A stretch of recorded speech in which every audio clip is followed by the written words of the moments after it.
IA may be written as 1 upon 1.1 per unit. That is coming out to be 0.91 per unit.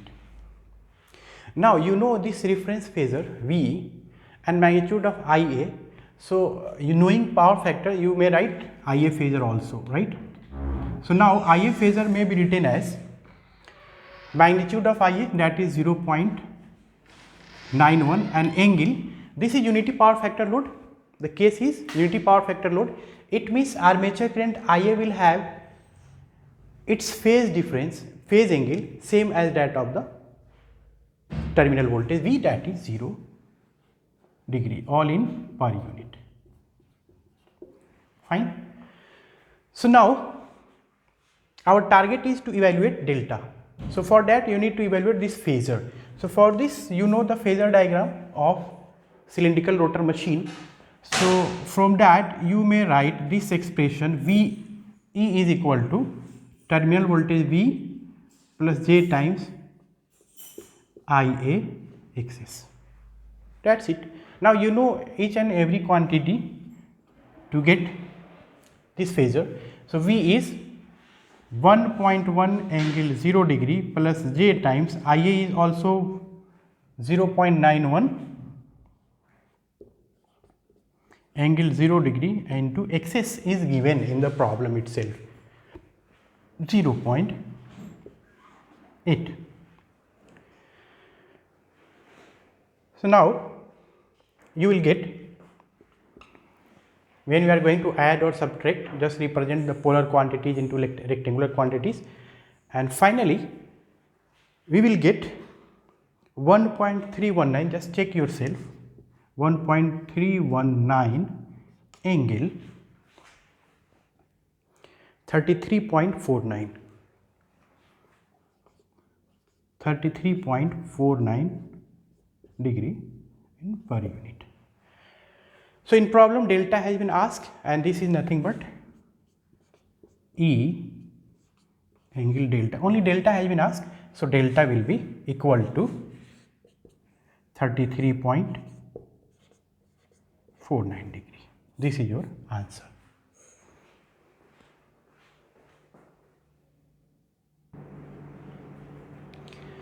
Now let us solve another problem which was asked in GATE 2003.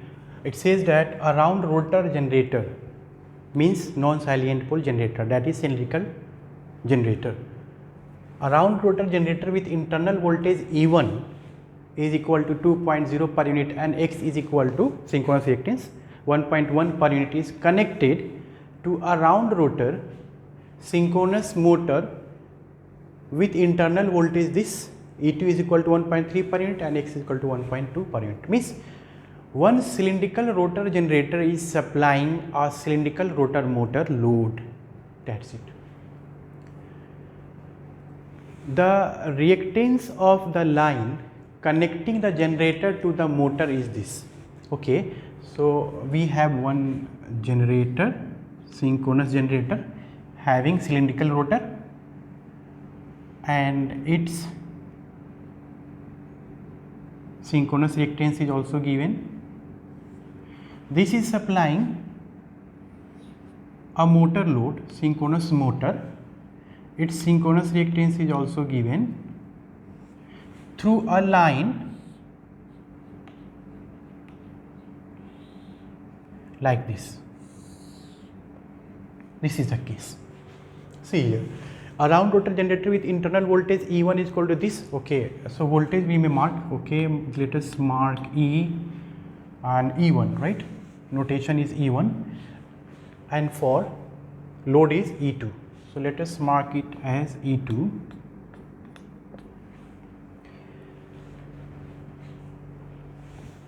Two per unit. So this may be written as 2 angle. Generally we use delta.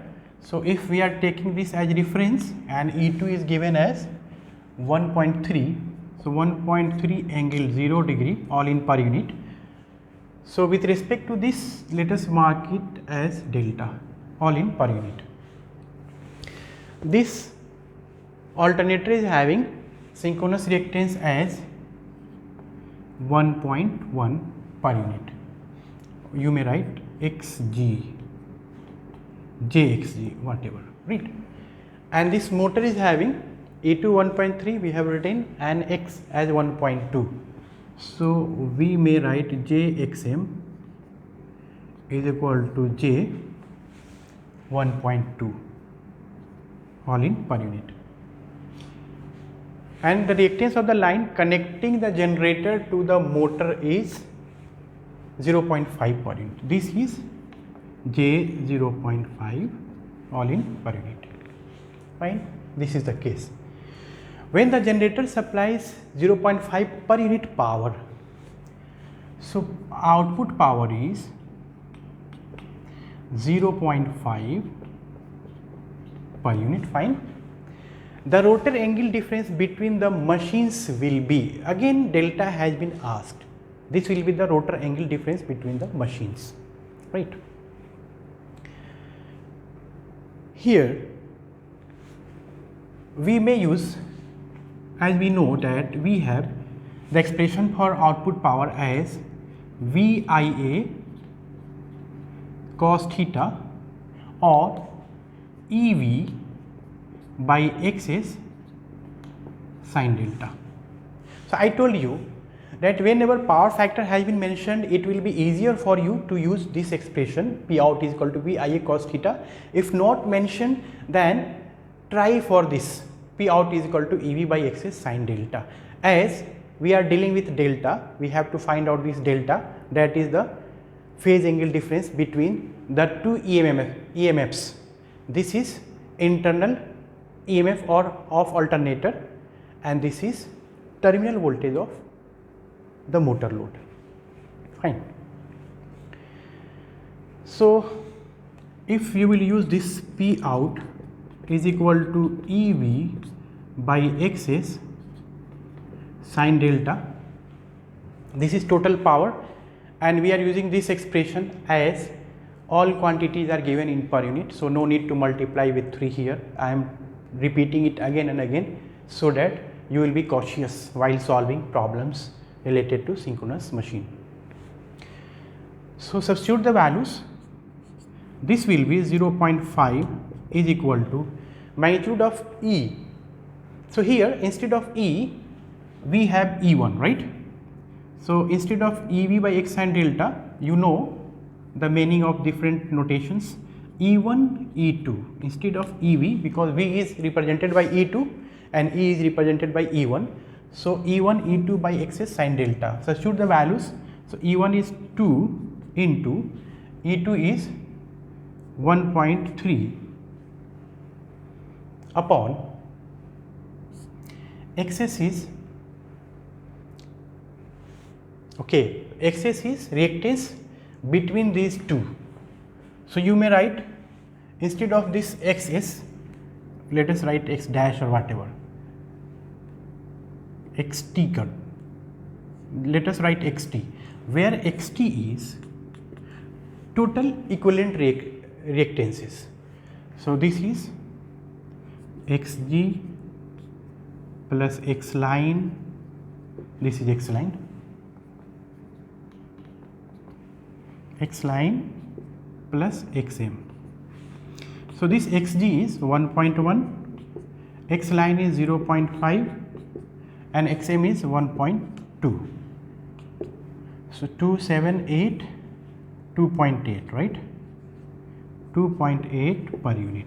So whatever coming out to be, just substitute it here, 2.8 sin delta. This implies delta is coming out to be, just simplify it, 32.58 degree.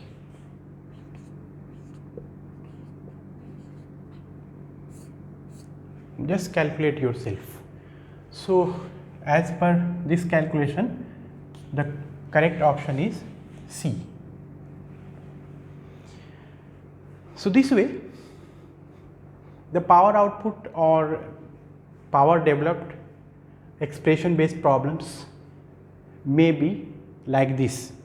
If data are not given in per unit, so you may use actual quantity calculation procedure by calculating per phase power output like this, and then for total power output you need to multiply with 3, so that you will get the total 3 phase power output.